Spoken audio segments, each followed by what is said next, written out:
Right. ఇప్పుడు మనతో పాటు అయితే బీఆర్ఎస్ ఫైర్ బ్రాండ్ ఉషా గారు ఉన్నారు, మాట్లాడదాం. నమస్తే అక్క. నమస్తే. ఎట్లున్నారు? బాగున్నా, మీరు బాగున్నారా? సో చాలా బాగున్నాను. సో చాలా రోజుల తర్వాత కేసీఆర్ తెలంగాణ భవన్కి రాబోతున్నారు. సో ఎట్లుండబోతుంది, తెలంగాణ ప్రజలకు ఏం చెప్పబోతున్నారు? ఎందుకంటే చాలామంది తెలంగాణ ప్రజలు వెయిట్ చేస్తూ ఉన్నారు, కేసీఆర్ ఏం మాట్లాడతాడు, ఏం చెప్తాడు అని చెప్పేసి. సో మీరేమంటారు మరి?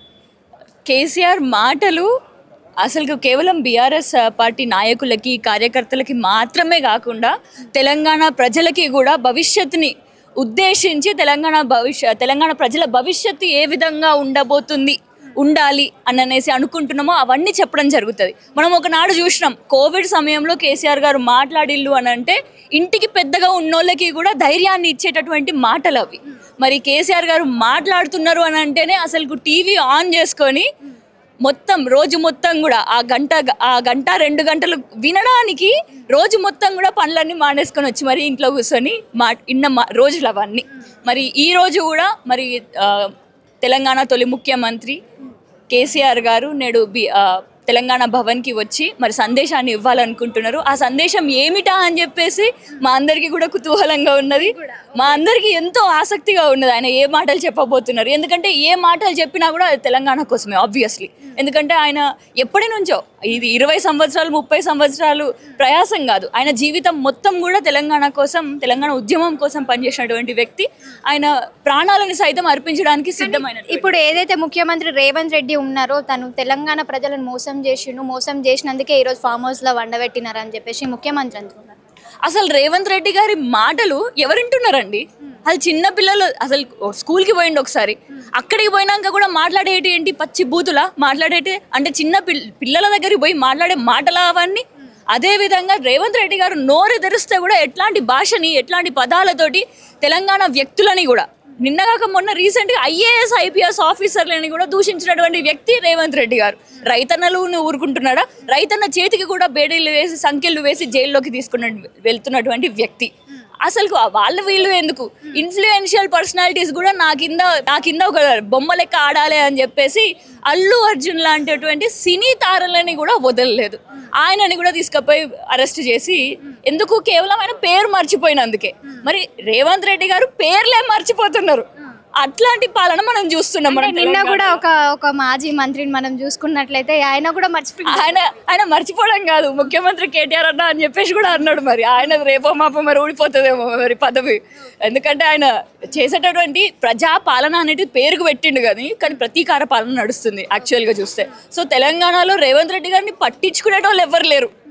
ఆఖరికి యువ మహిళలు కూడా నేడు చూస్తే వాళ్ళు పోస్ట్ కార్డ్ ఉద్యమం చేస్తున్నారు. హైదరాబాద్, వరంగల్, పెద్దపల్లి, కరీంనగర్, ఖమ్మం, మహబూబాబాద్, నాగర్ కర్నూలు ఇట్లా ప్రతి ఒక్క జిల్లాలో పోస్ట్ కార్డ్ ఉద్యమం చేసి మాకు ఇస్తానన్న హామీలు ఏడికి పోయినా, మాకు ఇస్తానన్నటువంటి ఫ్రీ స్కూటీలు ఏడికి పోయినాయి, తులం బంగారం ఏడికి పోయింది, 2500 ఏడికి పోయింది, 4000 నిరుద్యోగ భృతి ఏడికి పోయింది అని చెప్పి, 2 లక్షల ఉద్యోగాలు ఏడికి పోయినాయి అని చెప్పి, అదేవిధంగా జాబ్ క్యాలెండర్ ఏడికి పోయినాయి. ఇవన్నీ వాళ్ళే నోరు విప్పి పోస్ట్ కార్డ్ ఉద్యమం చేస్తున్నారు. కానీ ఆ పోస్ట్ కార్డ్ ఎవరు రాస్తున్నారో తెలుసా?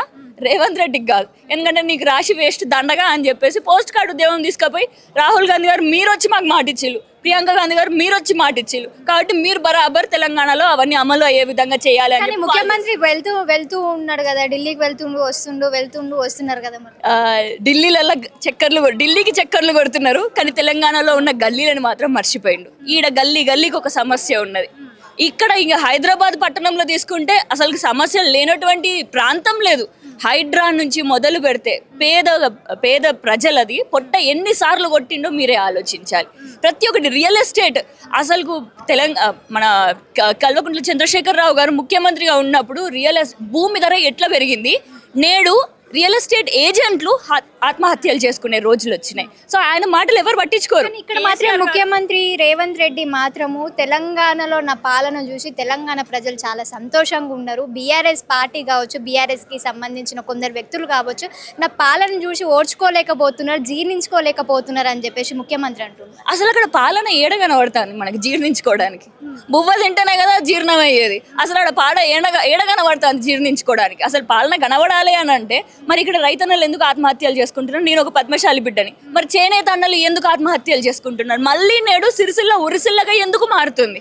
మరి వీటన్నిటికీ ప్రశ్నలు చెప్పాల్సిందే కదా. ఒకనాడు బతుకమ్మ చీరలు ఇచ్చిండు, చేనేత తోడుగా ఉన్నారు, మహిళలకి కూడా కానుకలు ఇచ్చిండు. బతుకమ్మ అనేది ఒక పెద్ద పండుగ లెక్క చేసుకున్నాం. మొన్న జరిగిన బతుకమ్మ ఎట్లా జరిగిందో యూజువల్ కదా, 3 చీరలు ఇచ్చారు కదా.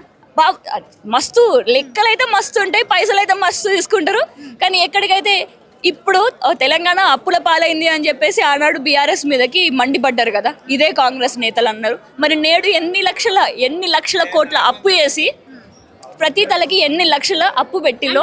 మీ గతంలో మీ గవర్నమెంట్ ఉన్నప్పుడు, కేసీఆర్ గవర్నమెంట్ ఉన్నప్పుడు మీరే 7.5 కోట్ల అప్పు చేసి పోయినారు, దానికి నేను వడ్డీ కట్టాలి, నేను సర్దుకోవాలి అని చెప్పేసి ముఖ్యమంత్రి చెప్తున్నారు. 3 లక్షల కోట్లు.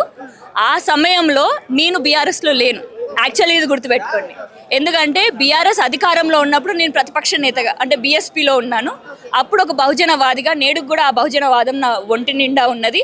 మరి నేడు కూడా ఆనాడు బీఆర్ఎస్ పాలనలో ఏ విధంగానైతే బీసీలకి చట్టబద్ధంగా న్యాయం జరగాలి అని చెప్పేసి చట్టంలో అంటే అసెంబ్లీ సాక్షిగా వాళ్ళు పోరాటం చేశారో, మరి అదే నేను బీఆర్ఎస్కి వచ్చిన తర్వాత ముందుకు తీసుకొని పోవాలి అని చెప్పేసి కలలతోటి వచ్చాను. మరి ఆనాడు ప్రతిపక్షంగా ప్రశ్నించిన గొంతునని నేనే చెప్తున్నా కదా. బీఆర్ఎస్ హయాంలో గురుకులాలలో ఎంత బాగా 10 సంవత్సరాలు ఉన్నాయో మనం చూసినాం. మౌంట్ ఎవరెస్ట్ గిరిజన బిడ్డని మౌంట్ ఎవరెస్ట్ శిఖరాన్ని ఎక్కించినటువంటి పాలన మన బీఆర్ఎస్ పాలన. కానీ ఈ కాంగ్రెస్ పాలన అదే గురుకులాలు చూడండి. ప్రవీణ్ కుమార్ సార్ ఆ 10 సంవత్సరాల్లో బీఆర్ఎస్ హయాంలో కేసీఆర్ గారు ముఖ్యమంత్రిగా ఉన్నప్పుడు ఎంత చక్కగా దిద్దారు. నేడు అది కాంగ్రెస్ పాలనకు పోయింది, గొడ్డు కారం బువ్వ తింటారు. అసలు మీరు ఎక్కడి నుంచి ఎక్కడికి, ఇప్పుడు గురుకులాలలో 5th క్లాస్లో సీట్లు తగ్గిపోయినాయి, పోతలేరు. ఒకనాడు పరీక్షలు రాసి మరి ఎగ్జామ్లోకి పోయే గురుకులాల దగ్గరికి పోయేటోళ్ళు ఇప్పుడు కనీసం అసలు సీట్లు ఉన్నా కూడా పోము అని చెప్పేసి ఇంట్లోనే కూర్చుంటారు.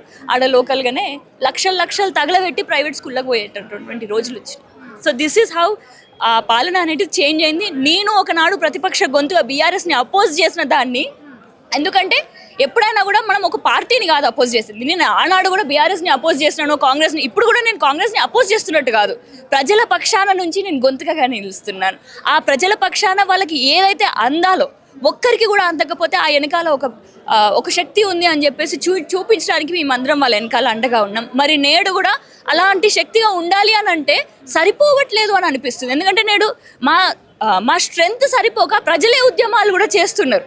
ఆ విధంగానే ఎన్నో ఉద్యమాలు నేడు ప్రతి ఒక్కటి కొడంగల్ నియోజకవర్గంలో సహా ప్రతి ఒక్క నియోజకవర్గంలో నేడు రైతన్నలే స్వచ్ఛందంగా వాళ్ళ కష్టాలు వాళ్ళు దూరం చేసుకోవాలి అని చెప్పి ధర్నాలు చేస్తున్నారు, దీక్షలు చేస్తున్నారు. ఫైనల్ క్వశ్చన్ అండి, కేసీఆర్ మొన్న ఏదైతే ఫామ్ హౌస్ దగ్గరలో ఉండి నేను కొడితే చాలా గట్టిగా కొడతా అని చెప్పేసి ఒక స్టేట్మెంట్ పాస్ చేయడం జరిగింది. సో ఏ విధంగా కేసీఆర్ కొట్టబోతున్నారు, ఎంట్రీ ఎట్లా ఉండబోతుంది? దద్దరు వెళ్ళిపోతుంది ఆబ్వియస్లీ. ఇంకా కొడితే ఎట్లా కొడతాడు అని అంటే, ఇంకా అది ఒక బ్యాట్స్మెన్ కొడితే ఏ విధంగానైతే బౌండరీలు దాటి 6 పోతుందో అసలు అది కూడా కనిపించినటువంటి బాల్స్ని మనం చూసినాం. అట్లాంటి అన్డిఫీటబుల్ అసలు బ్రేక్ ఇప్పటి వరకు చేసిన రికార్డ్స్ అన్నీ కూడా బ్రేక్ చేసేటటువంటి రిజల్ట్స్ మాత్రం ఖచ్చితంగా మనకు కనబడిపోతున్నాయి. అది బీఆర్ఎస్ అది అసలు మళ్ళీ ఎలక్షన్లు కాదు, ఇప్పుడే అంటున్నారు జనాలందరూ. ఖచ్చితంగా మళ్ళీ ఎలక్షన్లు ఇప్పటికిప్పుడు వచ్చినా కూడా బరాబర్ బీఆర్ఎస్ఏ గెలుస్తుంది. అని ఎందుకు ఇప్పుడు లోకల్ బాడీ ఎలక్షన్లు పెట్టమంటే బీసీ అని వెనకాల ఏదో వాళ్ళ చేతుల్లో వాళ్ళు ఇచ్చినటువంటి హామీనే చేయకుండా ఏదో కాకమ్మ కబూర్లు చెప్పి లోకల్ బాడీ ఎలక్షన్లు చేయట్లేదు. ఎందుకంటే they are not ready to fight in the local body elections. Thank you.